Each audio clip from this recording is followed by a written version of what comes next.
2, 1, go, Pam. Okay, we're going to start the program with one of my favorite quotes of all time. It's by Dr. Martin Luther King. Our lives begin to end the day we become silent about things that matter. This is very important because this is what this whole show is about. Good morning or good afternoon, everyone. Welcome to Black Sources with Pamela Ballard Hicks. First, let me introduce myself. I'm a wife, I'm a mother, I'm a teacher, I'm a retired police officer as well with the Houston Police Department. My husband and I love RV camping, and I'm a Black activist. So you have an idea who I am. Thank you in advance for my special guest.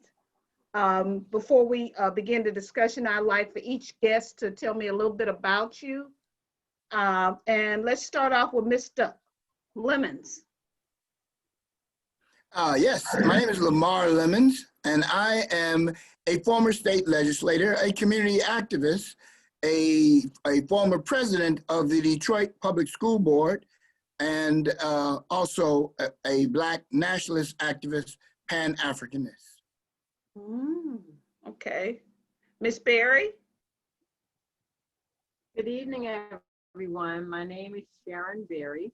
I am the chair for the Houston County Democratic Party. I'm also the vice chair for the Texas Coalition of Black Democrats. And my husband and I own a little ranch out in East Texas, Lovelady, Barbie 7.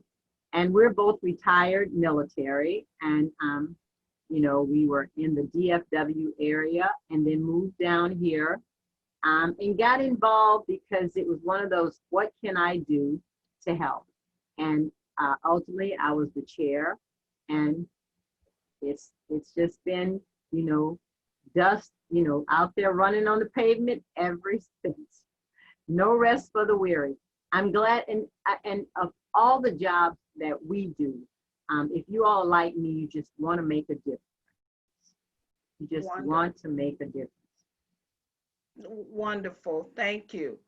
I appreciate it. I was in your neck of the woods this weekend in Lovelady, Texas. Are you familiar with the Wootens? That's where I am. Yes, that's where I live, Lovelady, and the Wootens are my neighbors. Oh, wonderful. All right, I want to introduce a special person, Baruti Call Alexander. He's the founder and producer of Sourceseeker Hour. Baruti, would you like to introduce yourself? Of course, I'm so appreciative to be here with everybody today on Black Sources with Pam on the Sourceseeker Hour. And this is our 54th show, and I'm so privileged, and I hope I can share something and a point or a way of perspective on all the things that are going on. That's what we're talking about on Black Lives Matter, and how the things that are going on are going to impact our lives, are impacting our lives, and what we can do in the future. So again, I'm Baruti Call Alexander. I'm a source seeker, and I'm thankful to be here.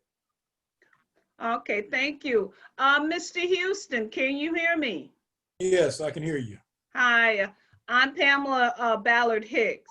So we're in a point where we're introducing ourselves. Who are you? I mean, what do you do? Oh, wow, I wear many hats. I don't know which one we'll start with. Well, I guess we start with, I'm the creator and organizer of the People's Law Study Group.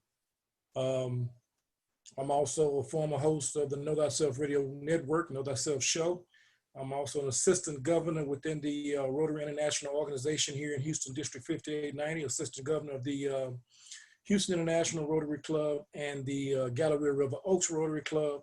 And I'm also the president of the Rotary Club of Houston's 3rd Ward. Wow. All right. Well, thank you so much. I appreciate everybody. Let's get into the first question. You ready, guys? What does Black Lives Matter mean to you? And in addition to that, have these groups always exist throughout history in one form or another? let's go ahead and Mr.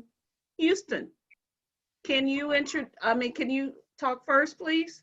So what does Black Lives Matters mean to you? And Well, have this type of group always existed? well, Black Lives Matter should definitely matter, but it should first matter to Black people. Because if it doesn't matter to Black people, then you can't expect anyone else, any other race, to respect that. And so I think when I start thinking about it, to me, I think about accountability and responsibility. And if we don't deal with that first, then it's no use of talking about anything else. And so even when I hear it being broadcasted as much as I hear it being broadcasted, the question I'm asking is, who are we trying to convince? Are we trying to convince ourselves, or are we trying to convince someone else? That's Okay. my take on it. All righty. Can I go? Yes. Ms. Berry? For me, Black Lives Matter is a reactive movement. Right now, we have all the energy of this new demographic. And why has a movement like this been in place before? Well, it's not like Push or organization like that. And the difference for me is those were planned. After something happened, we got together, we came up with a strategy and a plan. Black Lives Matter is still reacting to things that are happening. And until we put a plan in place to make sure it doesn't happen again, it's going to continue happening. And to me, that's the difference. That's the difference. We don't have a strategy. We're not taking those individuals that right now are, have the wind beneath their wings and turning it into something positive. We just shouldn't be out there because, for example, if the pandemic stopped tomorrow and everything went back to normal, those people would be in school or they would be at work. So then what do we do? How do we go forward? We need to take that energy. We need to be sitting around the table, making sure this doesn't happen again. Okay. Mr. Lemmons? That's my take. Thank you. Certainly, Black Lives Matter is a statement of affirmation. It was actually done as a flippant response as someone was watching a video, a group of women who are actually not so much associated with the Black community directly, or its establishment, but they were themselves activists, more with the LGBTQ community. Anyway, they made a flippant remark and said, well, Lord, Black lives just don't matter. And from that, they started an organization with a catchy phrase, Black Lives Matter. And from that, people began to chant that Black Lives Matter. And we also mean Black Lives Matter too. It's like save the whales. That doesn't mean to hell with all other marine fish. But some people take offense to it because it's a statement of affirmation. But we really mean that the society has totally disrespected and disregarded the value of Black life. Yes. Okay. Hey, guys, I wanted to tell you also, I'm with, I don't know if you're familiar with Sean King. He wrote a book about how do we make change. And he is kind of like the lead person behind Black Lives Matters. Yeah, it's a huge organization. It's a big funding, as you know. Also, the whole purpose of Black Lives Matters, I think with anything, we have to do something. One of the things that I introduced, our lives begin to end the day we become silent. We have to, even everyone, not just Black folk, everyone has to speak up and say it's wrong. That's unacceptable. Even if you say, I remember example that when Snoop Dogg said this about Gayle King and called her the B word and tell her I'm coming for you. A lot of people jumped on Snoop Dogg's bandwagon, and she was out of place for what she said about Kobe doing his tragic when the plane crash. Yes, she was wrong on every level, but we have to, as Black folk, have to learn that you don't demean publicly by using the word be. That's right. And threaten to do her bodily harm. And we have to understand, if he would have said that to Martha Stewart, or threatened to call her the white bee, or even threatened to do her, we would know Snoop, he would be underground at this time. Unacceptable. So Black Lives Matters means a lot. I'm there, I'm an activist, I serve, I give, I use my voice. So it is, I hope it's a continuous effort that we continue to do something, say something, do something, help, make it, because it'll get worse. It's history repeating itself. All right, anybody else? And repeating itself, and repeating itself, because Black lives have always mattered. Yes. And just for the group of ladies now made this a public forum, what does that say about us? You know, 10, 11, 12, 13, 14, we should have been at this point where we are today years ago. And it goes back to being proactive as opposed to reactive. Oh, absolutely. I totally agree. May I interject, Pam? Yes. Okay. There are many different avenues that we as Black people have to try to act upon, while we still have obstacles and enemies that are seeking to destroy us at the same time. So in my opinion, just like Malcolm X was different from Martin Luther King, the Black Panthers were different from the Southern Christian leadership. However, because the Black Panthers were there, they might not wanted to deal with the Black Panthers, but the Black Panthers raised the stakes that they had to pay attention, and so they were looking for somebody that they could talk to. They didn't want to talk to the Black Panthers, but if you don't talk to those who are more political and those who are trying to talk to you, you might have to come and talk to the Black Panthers, because what I'm saying is all of the groups are important. The problem is when we fight against one another, we have to recognize, okay, you might not like this person, you might not like Farrakhan, you might not like Barack Obama. However, don't fight against them, just like you were saying with Snoop Dogg and the television columnists. That's what we have too much of. That's what we have too much of. And if we can start there among ourselves, we can build anything we need to build. Thank you. All right, the next question. Before we start the next question, I want to go over the use of excessive force, and I'm going to say white police officers, or should I say white male police officers? And I'll make because I'm a retired HPD sergeant, so I can tell you that we'll go ahead and discuss why it's not Black females that are killing Black males, Hispanic males, or Hispanic females, or Asian males, which we have a lot of diverse police officers. So the use of excessive force by white male police officers in the killing of unarmed Black men and women, some are, which is Jacob Blake, George Floyd, Breonna Taylor, Elijah McCain, Eric Gardner, Tamir Rice, Sandra Bland, and Philando Castile, to name a few. Question is, have the white male police officers gone rogue, gangsters, violent, or just plain racist against Black people, the Black people they serve? Or are they just doing their job? Okay, anybody? I'll go. Okay, let me say this. The police force in general, as we know, its history was started as the slave patrol. It is an extension of that.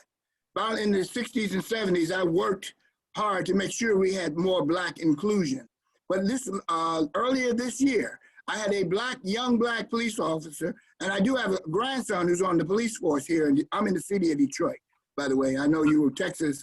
I'm here in the city of Detroit, and I had a black male police officer threatened to put me in his car just because he didn't like my protest.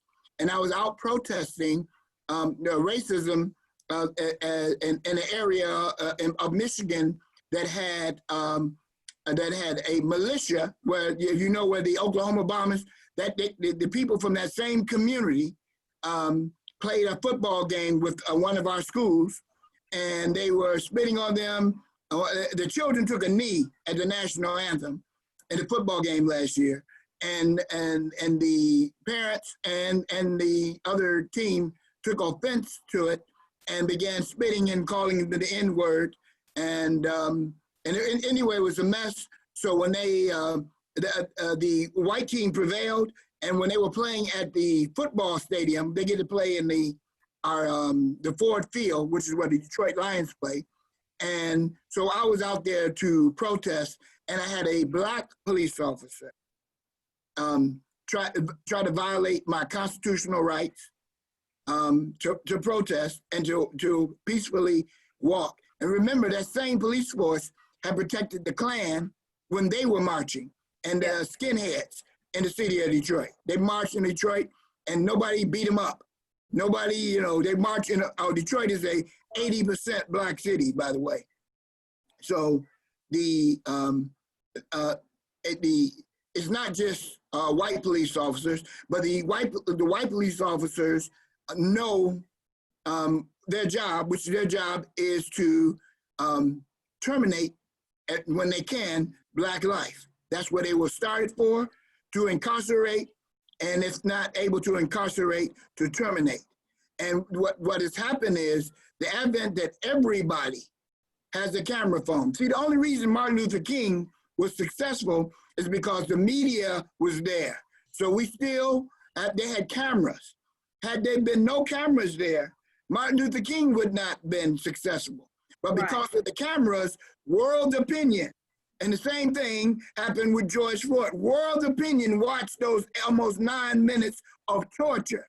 So people all over the globe saw that, of all hues. People in New Zealand protest George Floyd. People in Sweden were protesting, not a black person in the crowd. So the world, what has happened is the advent of the camera phone. And Black Lives Matter was set where they could conveniently, directly benefit and mobilize from it. And I say benefit in that they've raised millions and tens of millions of dollars by way of this outrage that, and many of the protests across the United States in particular are still led by non-African Americans. Portland, very few blacks in Portland. When they were talking, they tried to blame it, but it was very few blacks in the Portland day. So have they gone rogue? the police officers, they're not rogue. The question is, I thought I responded that they're not rogue. They're doing as they were designed to do. What is making it appear to be rogue? They said they were there to serve and protect, but that was a ruse from its very inception, because the very inception of the police department was an extension of the patty rollers, an extension of the slave patrollers. Are you saying not for black folk? So they're not there to protect and serve us, correct? Exactly. They were not designed. And so they're having to adjust their initial mission, which is which was to fulfill the loophole of the 13th Amendment and to incarcerate and de facto re-enslave as many of the black collective and destabilize our community. That's what they were designed to do, and that's what they're doing. And what is happening, their public persona was something else, and the camera phone reveals who they really are and how they really behave. I agree. Ms. Berry, do you want to chime in? I do. I was going to say, in addition to everything Mr. Lemon said, in the late 70s and early 80s, there was a big movement to recruit KKK throughout the police force, all across the United States. And so what their mission was to kill people.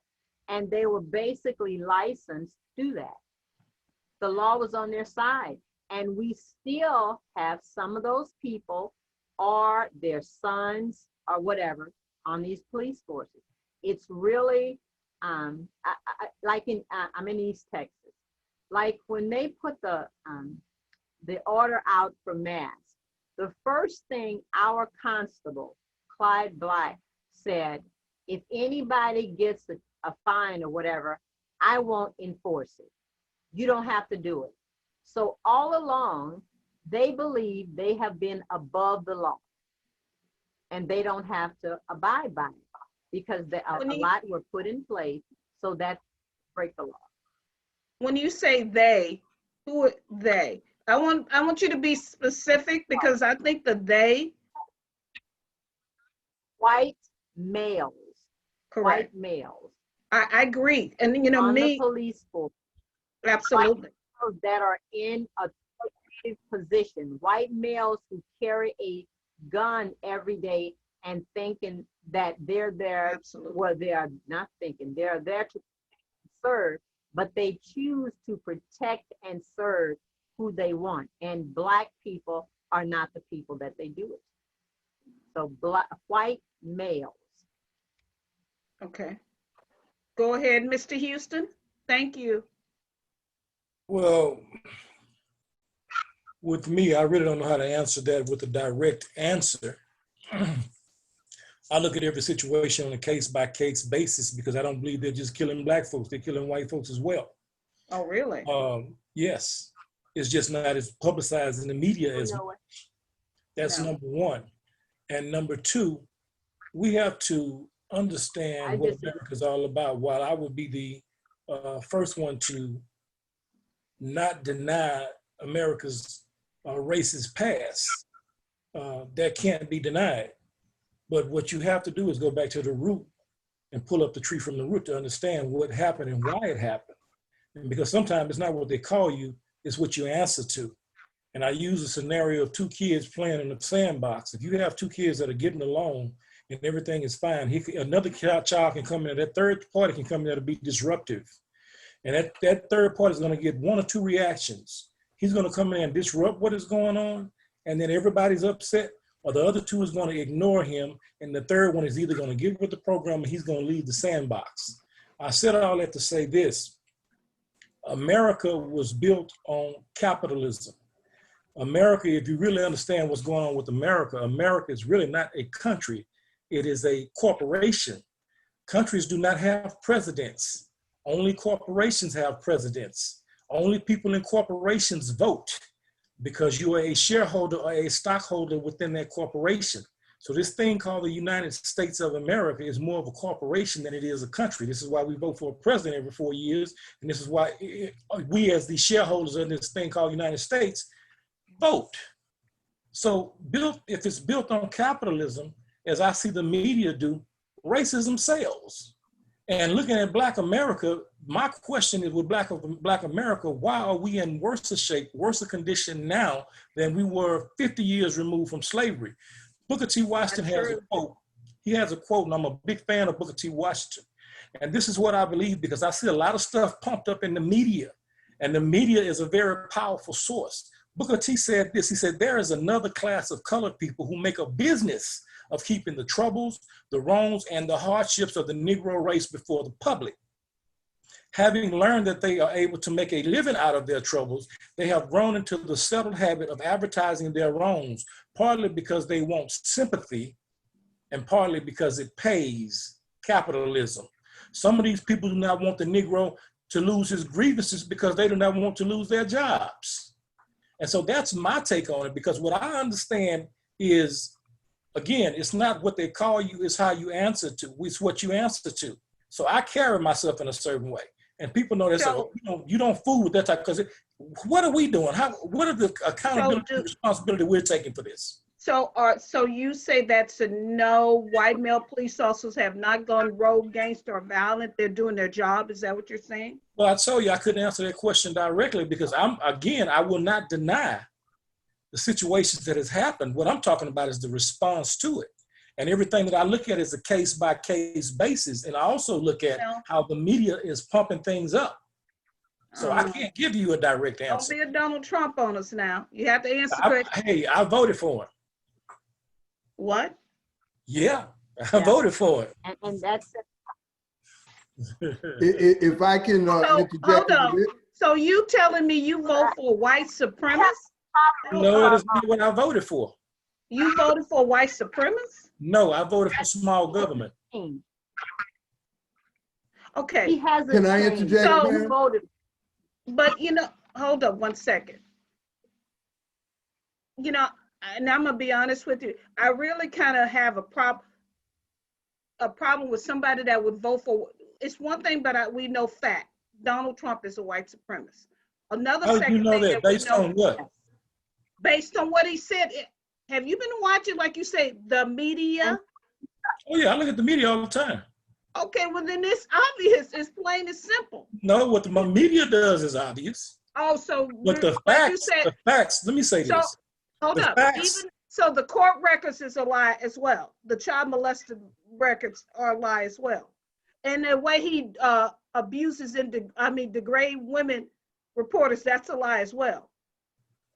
It's fact. So you are basing your thoughts on emotional. I No, base no. mine. That's what you're telling me. You're telling me Focus on- stuff about court records. You're telling me stuff about him degrading women. What I'm basing my facts upon is understanding how the political system works, what has taken place within the last 4 years that have not taken place, far as the economy, far as See, and then the the First lie Step going Act. on. That Let the me First tell you Step something. Act- We're 70% not of going to black do this. folks are We're not doing we well. are not going That's to a do this. lie. If I'm not going to, if I don't talk when you all, when you all talk. So if you're not going to let me talk, then I will dismiss myself because I'm not here to do that. So we can't That's up respect to one you, another and sir. talk and listen to each other. You're a Okay, all grown right, man. all right, That's up to you. okay. Well, if we can't respect each other, then I'm on the wrong platform. Well, you kind of didn't answer the question. You went all the way around. No, Let's try to be I respect others. explained my answer to you. I told you I could not answer that directly. Okay, well Can- then can I answer that interject, way. Pam? Let's stay black and white. Let's go. Go ahead, Carl. Okay. One important point I want to say is, Brother Houston stated that we have a certain way that we come at things, a certain thinking that we have. And, we sometimes think defeatist. We sometimes, you said, what we answer to. But see, we got to go back in history that we were conditioned to answer a certain way. When we were brought to the country, we were conditioned to answer a certain way. So that has to be taken into account. We were beaten, we were stripped, everything was done to have us answer and to think about ourselves in a certain way. And that has been lasted over generations. Now, the part about Donald Trump, first of all, you got to accept that he's president. And second of all, he has used tactics that nobody used before. He changed the game. I tend to look at it, okay, why was he able to become president?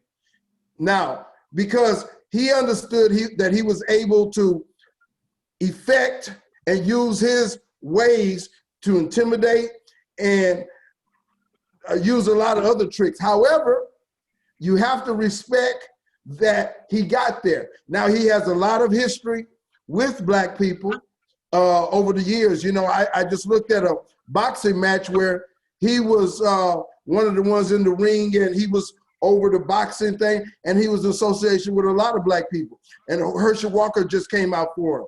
So I'm not going to just automatically say that he's in the category of this, that, and the other. But I will say the rhetoric that he uses overall, and then this fear approach that he's using now, is not a thing that is conducive to Black progress. And I do blame him for the climate of the country, along with just natural things happening. But as a president, you are supposed to keep things calm, not rile things up. But Rudy, on my Facebook page, I have what the senators had said about him. Each one of them called him xenophobic. They said he was a race baiter. Now, on that, Pam, interviews. I agree with Brother Houston. Sometimes politician plays tricks. I remember the thing about Kennedy. Kennedy said, somebody was saying, well, how can you talk to that man? You know he hates you. He said, I don't care what he says in public. I care what he says in private. Because sometimes politicians say all kinds of things in the public because they're trying to elicit a response. But where you really stand when no cameras are around. And Well, that's what I'm concerned about. Now, with Donald Trump, he has helped to create an environment that is difficult for everybody. Now, I don't blame him totally for that, but he has not helped the climate. And Well, our climate is very, very dangerous and scary. And Okay. Ms. Berry, you wanted to talk, I'll turn it over to you. Ms. Berry? Oh, no, I agree with Ms. Hicks. Donald Trump is a racist. And Mr. Houston, the idea that you could not answer that question directly when you see how many Black males have been killed. So, okay, so you search the United States for the 3 whites that were killed when 58 Blacks. You, to me, then are part of the problem. Donald Trump did not change. He is the same person. The same person. And so you say, this is what his public persona. Well, his family is saying the same thing that we're saying. He's a racist. He definitely doesn't respect women. I mean, when you way back, I mean, when he was in his 20s and he did not want to rent to African Americans or people of color, he hasn't changed. And he's not smart enough to be the leader that you think he is, but he has people, puppets, that are pulling his strings. He is surprised at being president just like the rest of us. He is not that bright. But one thing is predictable. And they know Graham and everything, they know how they could manipulate Donald Trump. And if you don't believe us, listen to his sister, listen to his niece. He hasn't changed. And the idea that you know, just like those few, they'll get 78 whites up, but they got to parade 1 or 2 Blacks just to say Donald Trump is a racist. Well, if you he followed him all the way to the grave. Yes, he did. All the way. And so you get money. Okay, so you're economically, you're doing well. So are you throwing the ladder back? Because what you're telling me, no, you're not. So you are part of the problem. Let me say this, and see, this is an issue I can already tell by the way you talk. Now, let me ask you a question. What party are you affiliated with? Pardon me? What party are you affiliated with? Okay, hold up. But I don't really like all that political. We don't have to claim any you're making party it political because number one, I haven't insulted anyone. But I haven't told anybody that they're part of the problem. Once you label yourself, Can y'all talk one at a time? Well, then they're gonna have to answer my question. Who cares? Nobody cares. Yeah, you making a point, then I'm making a point. That's you. This is what Let everybody talk, I'm an please. independent. I mean, I don't know. I'm a Democrat today. I'm an independent. It didn't take me long to figure that out. Oh, that's a bad thing? But this is the point. This is the point. I'm listening to the conversation. Is that bad? Either I'm gonna speak or you're gonna keep let me talking. answer. I'm just asking you. You said it was that. I said I don't do labels, but you put me in a corner. I give you what you want. I asked Miss. I wasn't even talking to you. I asked Miss Berry. But you Go took the ahead, Ms. conversation up. Berry. Well, he wants you to identify with a political party. That's the only thing that he understands. That's something, identify with But something on a political party. I did not vote straight Democrat until George Bush became president. I have always voted for the best. I vote on skills and competence. I don't vote on parties, skills and competence. And this man is about as unskilled and as incompetent as they come. Based So on don't label I me. hear a I'm bunch of- proud. I hear a bunch of name calling. I hear a Based bunch of this, that, and I haven't gotten any facts. So you talking to the wrong person. You didn't accept it. Let's get the facts. Okay, you say he's a great businessman. How many bankruptcies has he got on this list? I We're gave not you talking about his businesses bankruptcy. has We're he talking about gone what he's in done since he's been running the country. I could care What less has he about his done? bankruptcy. The economy was in the right direction before this COVID thing moved out. The First Step Act have helped more African Americans. based on a vote. He was still on his 90% of African Americans that has benefited from the First Step Act. HBCUs have received more funding than any other president. What else you want? Okay, you're right. What are you looking for? I thought about it, and I think you're right. All right, moving on. Okay, defunding the police mean reconstructing the police department. So that's called defunding the police. All right, creating more community policing, serving and protecting more, doing, I remember when I was in the police department, that was a big thing with Chief Brown. He wanted more community policing. The DARE program was created in order to, the police could come in and serve in that broken window syndrome, where if one window is broken, then another will be broken. So Chief Brown was big into community policing. So when we're talking about defunding the police, they're talking about having more of a, instead of reactive, proactive approach. So will defunding the policing department work in your view? Or should we even attempt to do it? Or that's completely a bad idea? Anybody want to go first? When I thought about defunding police, this is the area I thought about, giving them funds to buy heavy armored vehicles. I don't think they need that.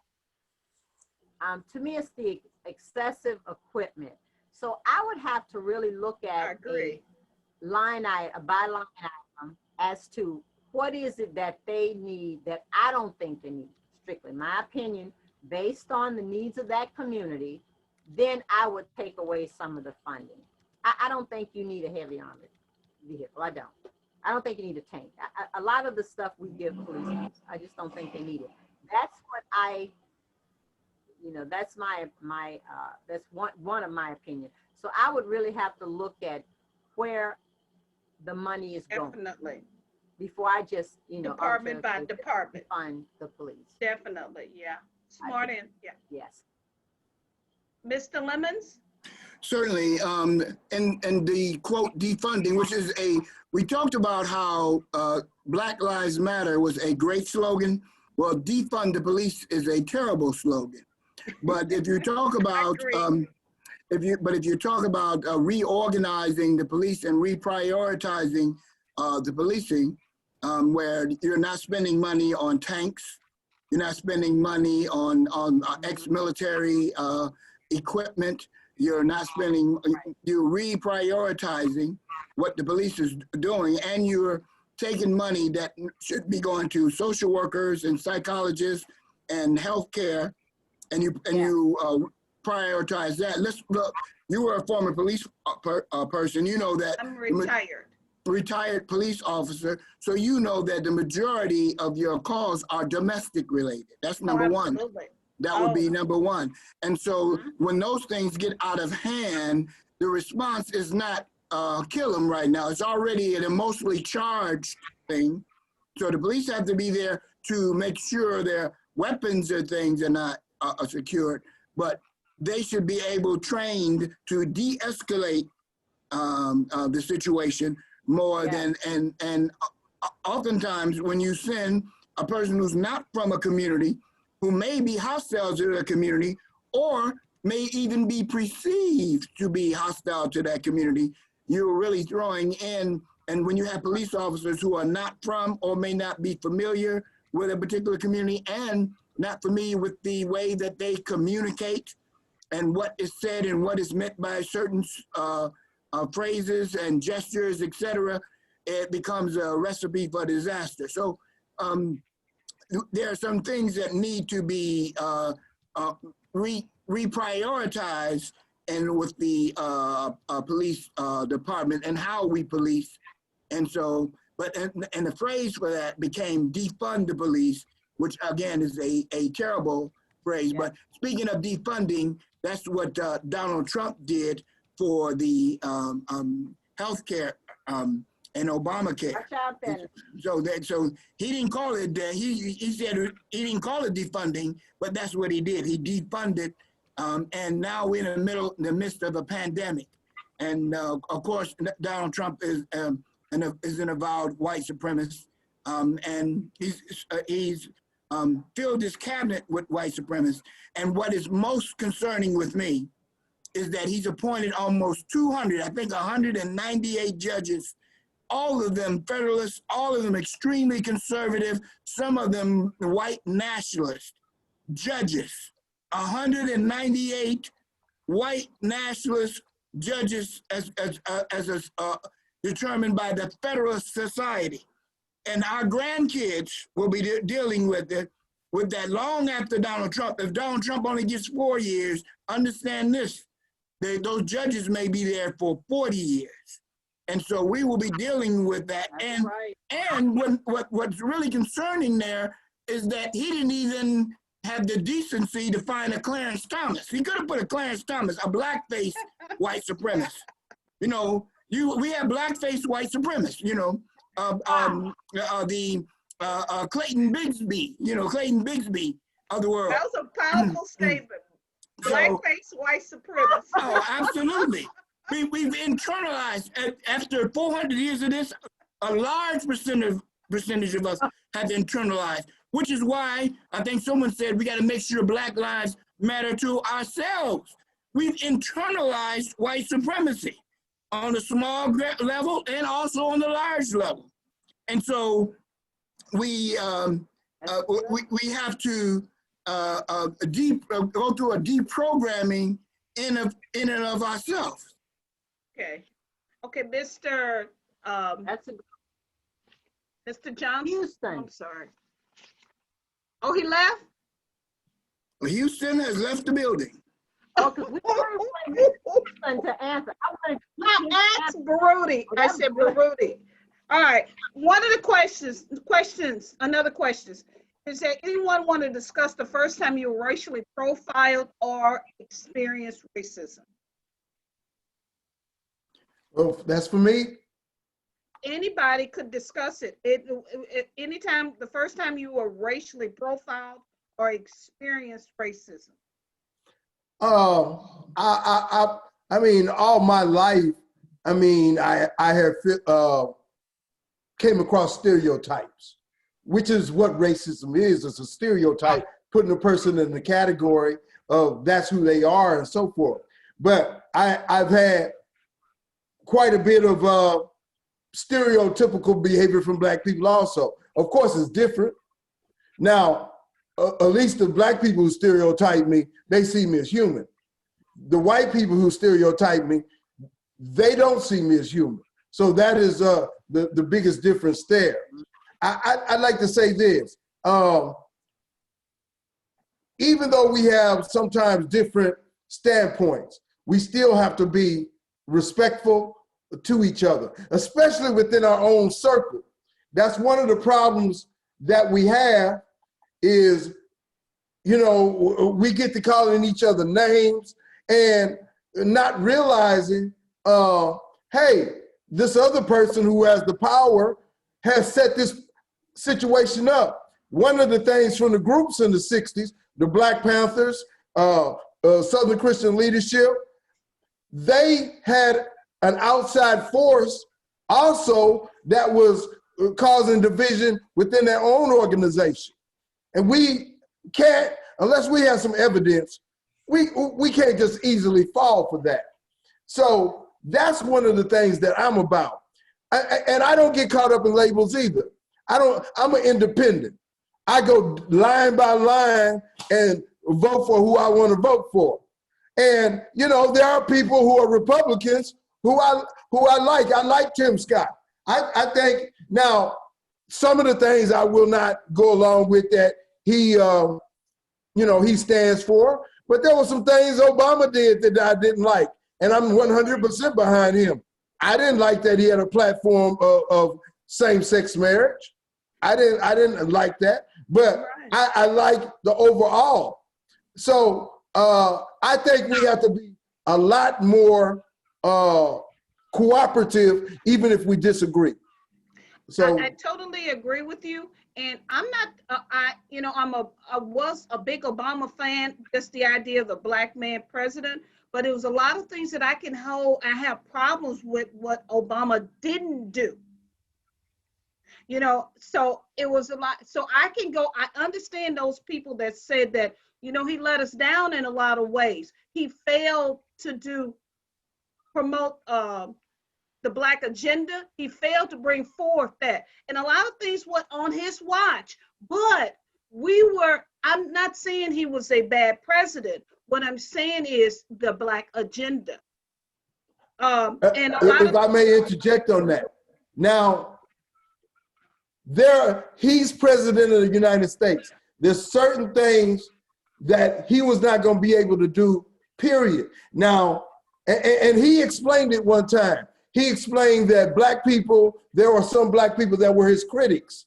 And he said he understands that standpoint because that is their perspective, the Black perspective.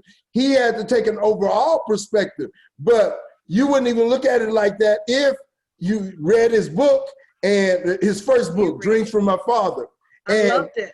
I read it. Yes. Well, he's telling you how much pro-Black he is, but at the same time, you know, it's like the people who criticize Oprah for not having this person and that person on the show. But see, Oprah understood, hey, in the position I'm in, I can raise some people up, and I get a little bit stronger every day, and I can raise more people up because by what he accomplished, he's able to have a position now where he's able to do certain things that if he had fought the battle straightforward, he wouldn't have had a chance to do that. So you have to be strategic in your approach. So Obama was strategic, and he was able to do what he was able to do. Certain things he was not able to do, and certain things he had to learn about.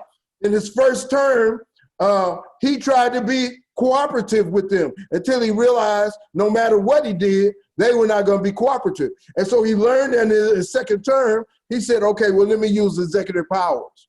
So I'm just saying, you can't automatically put somebody in the category and say, this is the situation and that is the situation because you're not in their perspective.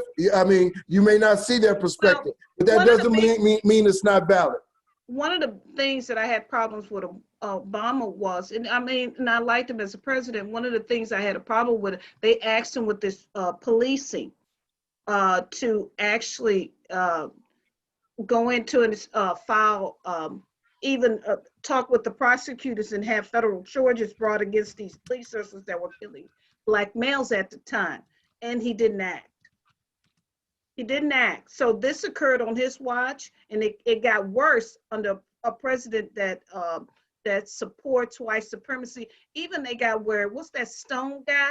After he got out of prison, he had that white sign, him and the whole group of that picture, they were all celebrating. And this means one thing, one white power. So it was an underground movement to bring in the Klan. And you're right, it wasn't an underground movement, and those files came up. But thank you for coming back, Mr. Houston. Did you want to talk about what are your thoughts as far as defunding the police Well, mean to you? my thoughts, somewhat agree with Mr. Lemmons based on defunding is a bad word. I do believe that the community should be more involved with the police. One thing that I feel like they definitely should do, I have a friend of mine one of my classmates retired from the Houston Police Department. And he told me that it's hard recruiting Black folks. So they go to TSU, Prairie View to recruit Black people to become police officers. They don't want the jobs. So when you do not take the jobs, then you leave people or you leave white folks from the suburbs to come in and who will take those jobs and don't know the people in the neighborhood. It's the difference when you have somebody policing the neighborhood that knows the neighborhood. They know everybody in the neighborhood. They know that old drunk Larry is probably not gonna do no more than run his mouth. And so when Larry rides up to run his mouth, they go, man, sit back down. They know how to deal with it. When you got somebody come from the suburbs who've been told certain things about the community, probably scared when they go out there in the first place, the first wrong move that Larry make, he's dead. So a lot of things have to be taken into consideration. And I think what will definitely work when it comes to that is that we have the community get more involved with the police. And so not only get involved with them to the extent of just meeting up with each other, but knowing who's patrolling, what's going on, who's in charge of that area. That's what we need to do. Definitely, that's very important. I remember when Brown, he recruited, went to Dallas, Chicago, so we had little police officers all over. That was one of the big to bring Black in. So one thing about it, Black police officers are very important as far as recruitment, and they have to do whatever they can. They can't necessarily stay local. They have to go outside the box in order to get Black police officers. Because you know what really frightens me with the policing, and I'm got this, is that when I was a police officer, since when did 3 police officers or 5 police officers shoot someone in the back? We take them down. We were taught that was a takedown. We don't shoot people in the back. So when does all of a sudden that we're down on the ground and we're trying to wrestle, and then there's 2 people on their back and we shoot them in the back? When does this chokehold come into play? I don't remember it. I must have missed that kind of training. So it's just really horrible how the situation is being done. Also, one more question for you, Mr. Houston, that you missed. Have you experienced any racism or been racially profiled? We'll go to I have experienced it a few times in my life. I probably can count. I'm 49 years old, and I experienced it maybe 2 or 3 times since I've been alive. Okay. Well, I'm gonna tell you something. I had it when I wasn't raised to be. My father was that type of person that you show them your work. You make the money. That's all that matters. You go in there and do your job. That's all. My mother was a housewife, and that's what he says. Yes, Dad. Until I joined the police department, then I realized, and then we had a lot that I understood racism, and I developed racist. I understood, and they showed me I know what the good old boy system looks like, and I know how they create a job for them. I was an activist then, and thank God my husband came in, but I was my whole thing about it, if it's not right, say something. And my whole thing about, I didn't let certain officers come on my scene because they escalated violence. They always caused some kind of fight. I always said, if I get fired, it's not based on what you do, it's what I did. You're not gonna get me, and I just didn't allow it, so I stopped it. So let's go ahead and move on, so we can get this. What would it take for Black people to stop racism, excessive force in our community? What can we do to stop it? Okay, I'll go, and let me say this. First of all, as a Black person, I was born into racism. It's institutionalized racism. I don't deal with the petty prejudice where somebody doesn't like you, or they don't like you because you're Black, or they even the prejudice and petty discrimination to the things that they have. And that's what most people confuse as racism. No, racism is to control the institutions. Racism is what happens at the bank. Racism was happening with the criminal justice system in terms of both the policing and the enforcement, the incarceration as an institution.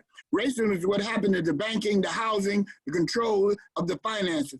Racism is what's happened. So I was born into racism where someone else controlled the means of survival, the means of production, and made me a cog in their wheel. So understanding that, what must happen? We must do for self. We must develop for ourselves. We must create our own institutions, our own communities. We must do what other immigrants do. We got to understand everything that has happened, but we got to put it aside in the interim and just build and do for self as if we just got here. Because the people who just get here, they don't expect anything from America but an opportunity. And what you have to do is fight for an opportunity, build our communities.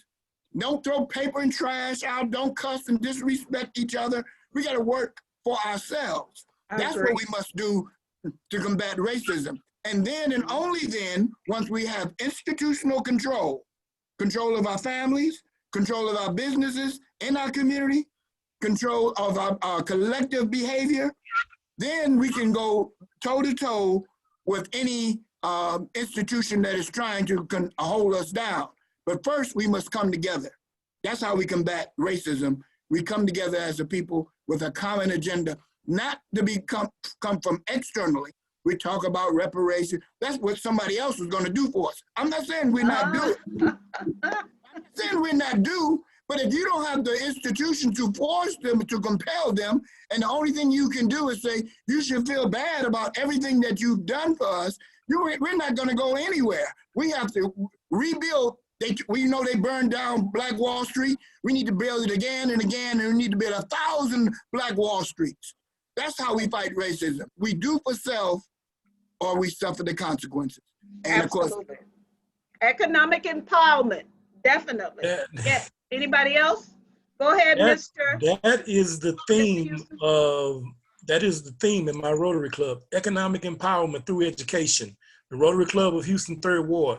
How do we stop racism? Number one, stop talking about it. And as Mr. Lemmons said, do for ourselves. That's the key. As long as you keep talking about it, you're not allowing the wound to heal, and you keep focusing on it, and you keep picking at the wound, and you keep digging at it. Martha told me a story. I don't know much about this, and maybe, you know, he's almost 80 years old. Maybe, I don't know if any of y'all know it, but he said when Asians was integrating the Galveston, Kemah area back in the 50s, a lot of Klansmen were killing them. They were killing them left and right. You know what? There were never any marches. There were never any media production cameras and a bunch of stuff about Asians being killed. But I guarantee you, if you go to Kemah right now today, should I say Seabrook, right on the other side of there, you cannot get any seafood unless it comes through an Asian.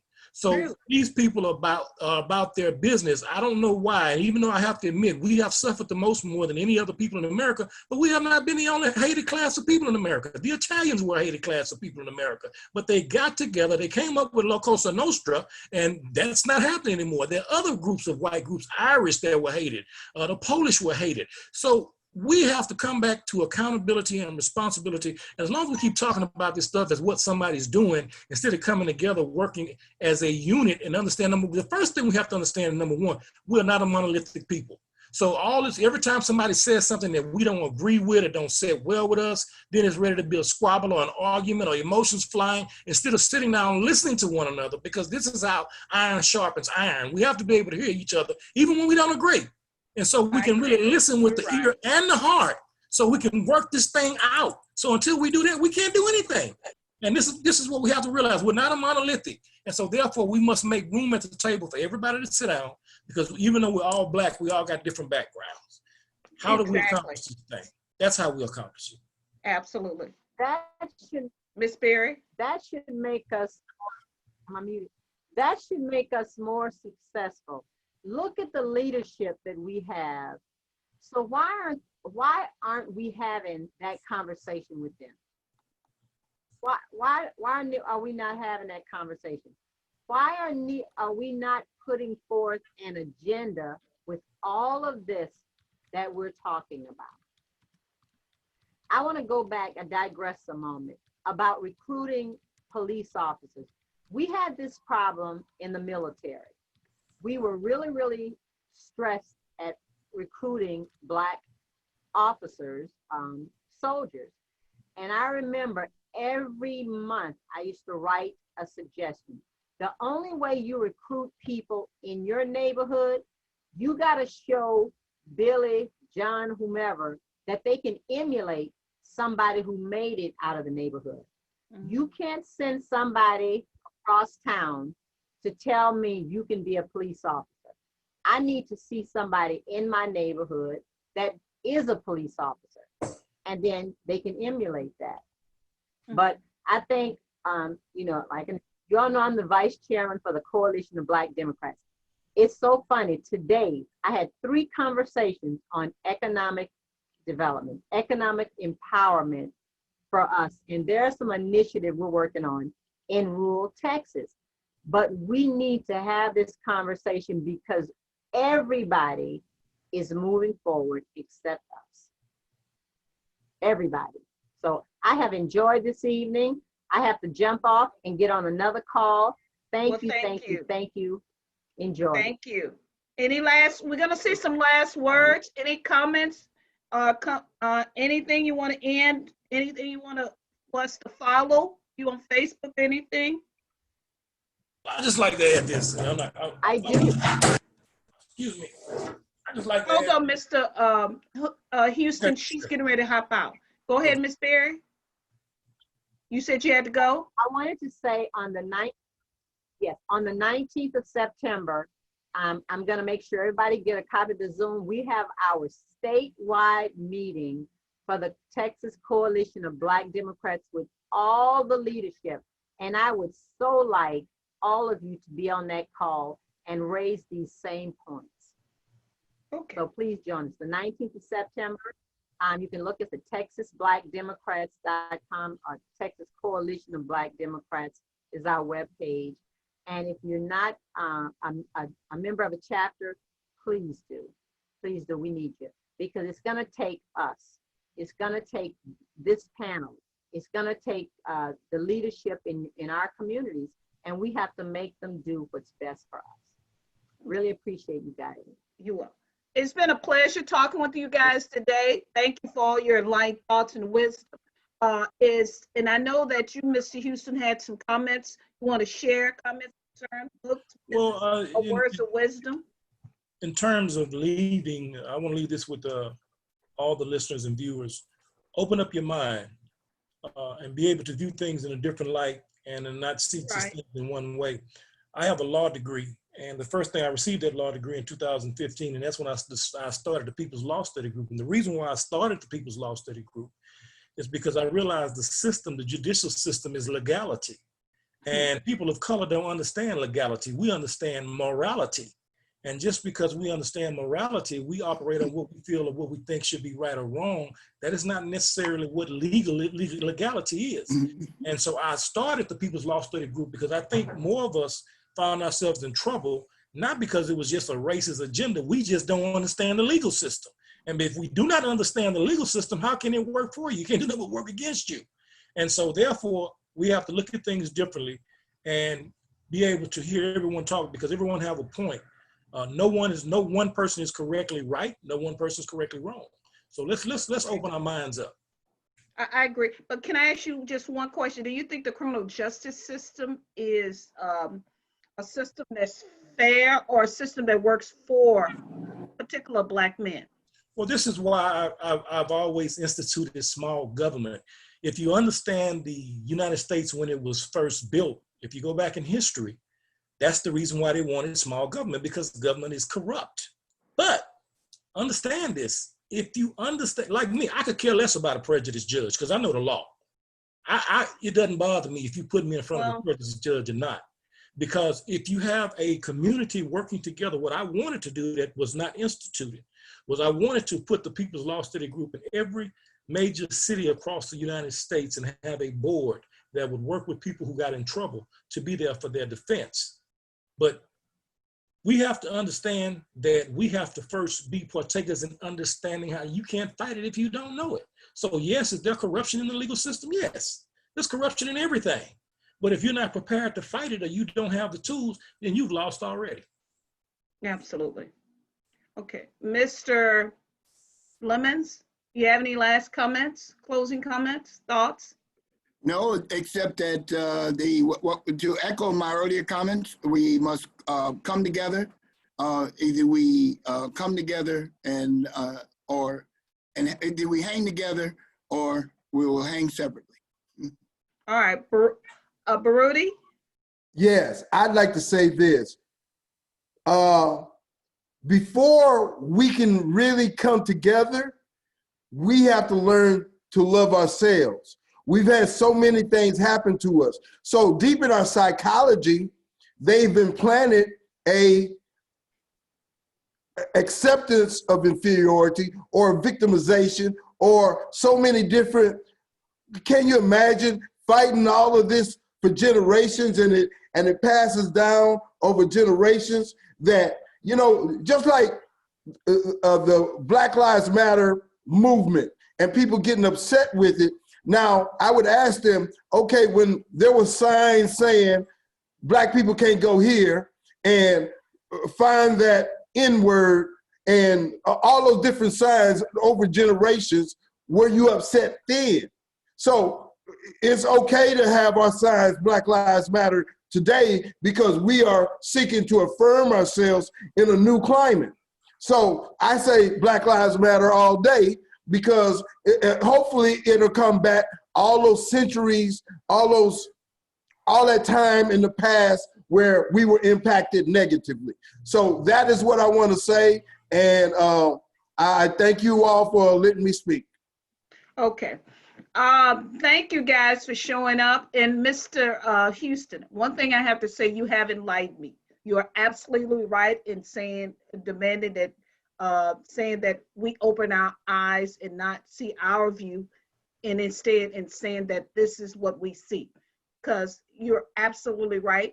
I agree with you totally. I think that one thing about it, we have to learn to work together, even if we have different ideas, because really it's the same. We're trying to get to the same destination. There you go. So that I want to say that to you. And guys, I'm telling you, it's been a wonderful meeting. Thank you so much.